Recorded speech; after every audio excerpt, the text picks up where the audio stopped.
ये कहानी है चार दोस्तों की। यह चारों दोस्त भारत के चार अलग अलग हिस्सों से थे। एक साथ में एक हॉस्टल में रहा करते थे। चारों दोस्तों का दिमाग तो बहुत तेज था, पर वह अपने किसी काम में या पढ़ाई में निरंतरता नहीं रखते थे।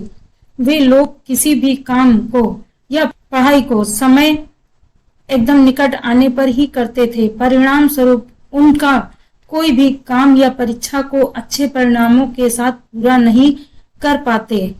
इस हॉस्टल में एक शिक्षक ऐसे थे जो इन चारों को बहुत अच्छे लगते थे। शिक्षक जब जब इन्हें पढ़ाने आता, उसके पास एक तांबे का लोटा रहता था जिसमें वो हर दिन पानी पिया करता था। इस शिक्षक को एक आदत थी, वह हर दिन उस तांबे के लोटे को अच्छे से मांज कर धोया करता था। इसी वजह से उसका तांबे का लोटा हमेशा चमकता रहता था।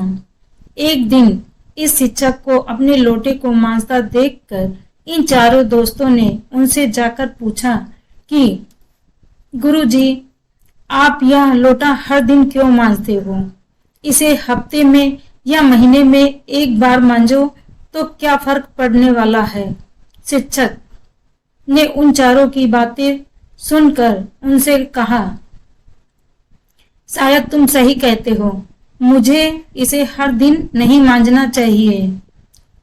अब मैं इसे हफ्ते में एक बार मांजा करूंगा। अच्छा सुनो, क्या तुम मेरे लिए एक काम कर सकते हो?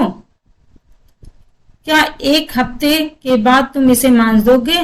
चारों दोस्त खुशी खुशी इस काम के लिए मान गए। एक हफ्ते बाद शिक्षक ने अपना वह लोटा इन चारों दोस्त को मांजने के लिए दिया। लोटे को देखकर साफ पता चल रहा था कि उसमें अब वह चमक नहीं रही थी जो तब रहा करती थी जब शिक्षक उसे हर दिन मांजा करते थे।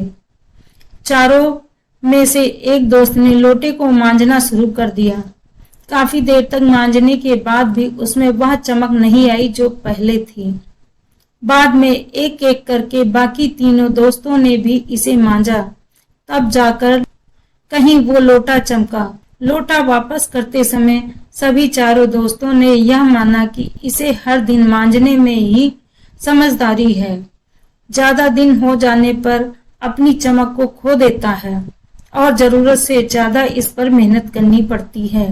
कहानी का मुख्य संदेश, शिक्षक ने चारों दोस्तों को अपने पास बिठाया और उन्हें समझाया, देखो बच्चों, यह लोटा हमारा शरीर, दिमाग और हमारी सोच इन सब का प्रतिबिंब है। ऐसा मान लो जिस तरह से लोटे को हमेशा चमकाते रहना चाहिए, उसे निरंतर धोना जरूरी है, इसी तरह शरीर को स्वस्थ रखने के लिए कसरत, दिमाग को स्वस्थ रखने के लिए किताबें पढ़ना और विचारों को साफ करने के लिए मन को कंट्रोल करना अति आवश्यक होता है।